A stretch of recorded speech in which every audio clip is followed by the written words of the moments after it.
61, they show a Negro and crocodile, South Italy. Italy is Rome. Remember Kittim? Remember I mentioned about Kittim? What happened to these people? Here's another book that you can order called The Dark Age of Greece. This is a book of archaeology which spans from the 11th to the 8th century before Christ. This is about 900 to 700 years before Christ. 500 years before Alexander the Greek, and so on, by A.M. Snodgrass. A lot of you don't realize that Greece had a period called the Dark Age, and this is not making reference to the Middle Ages. This is making reference to the centuries before Alexander the Greek came in 333 BC. Let's take a look inside the book. This is on the internet I'm looking at. This is a picture of Greeks making weapons. What color are these Greeks? That's why they called it the Dark Age of Greece. Why? Because Japheth's son Javan had inhabited this area of blacks in antiquity. Okay? See the picture on the cover? This is the picture we're going to look at. This is showing you that another culture was coming in. Okay? You see this dark skin here and this lighter skin one? Two women, different races, but all in Greece. Okay? This one was moved out. Side and front views of white ground cantharos in shape of janiform, heads of a Negro and a white. It's from Tarkaniah, 510 years before Christ.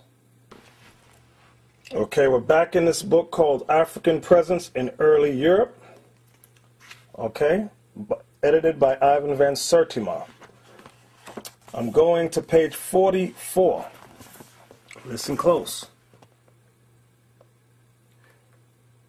Recent excavations at Thera, an island to the north of Crete, that's in Greece, has yielded the fragments of many impressive murals that bear witness to the existence of an African or Libyan element. Remember, they use this term African on anybody brown skin.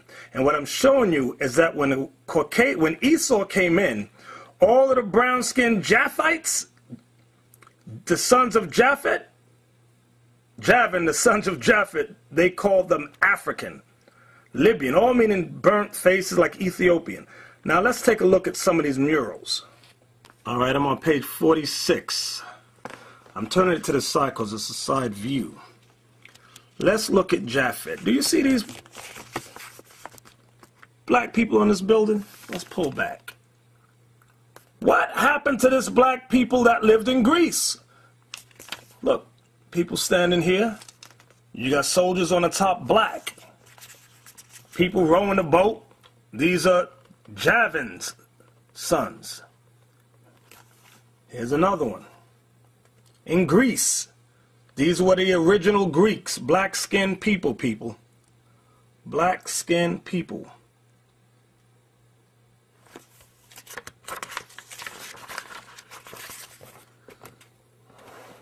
All right, here's another one. Page 51. Okay, look.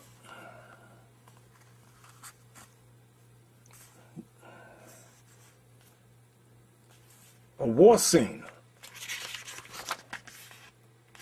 Look, watch this. See that face? Watch what it says. Head of a Libyan African. See that? They put them words on all brown-skinned people. These are Japhet's sons. Look at this. Boxing princes. Long hair they have.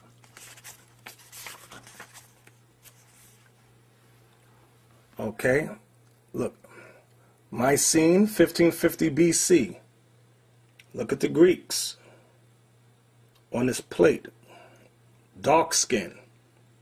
When Esau came in, they just called everybody Ethiopian. That's what many of these books today, you go calling everybody Ethiopian. Look at this, in Pylos. Portrait of an African priest from Pylos, dated 1250 BC. He's not African. These are Javan's sons. All in Greece. All in Greece. Okay.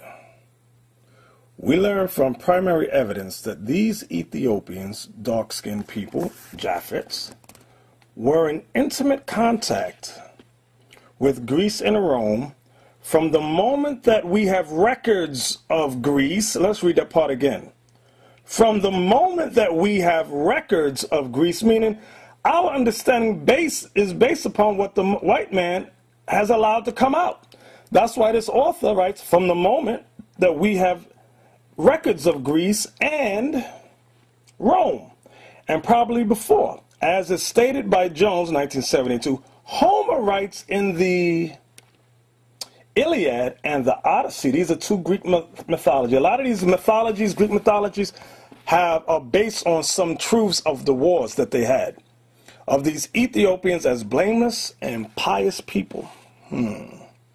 They appear at Troy as soldiers under the leadership of Ethiopian general Memnon. Therefore, we learn of Ethiopia and Ethiopians long before there is even a conception, much less a political entity of Europe. As Europe emerges, we have what? We have neither Greece, Rome, nor Europe without Ethiopian contact. Meaning, they couldn't hide all of the dark-skinned people that were there already. That's what this author is revealing. Here, let's go down here. The physical evidence for an Ethiopian black African, in other words, Japheth, presence in Greece and Rome is compelling and extensive. You see that? They couldn't cover up all the black art that was there. This is before Alexander the Greeks, before 333 BC.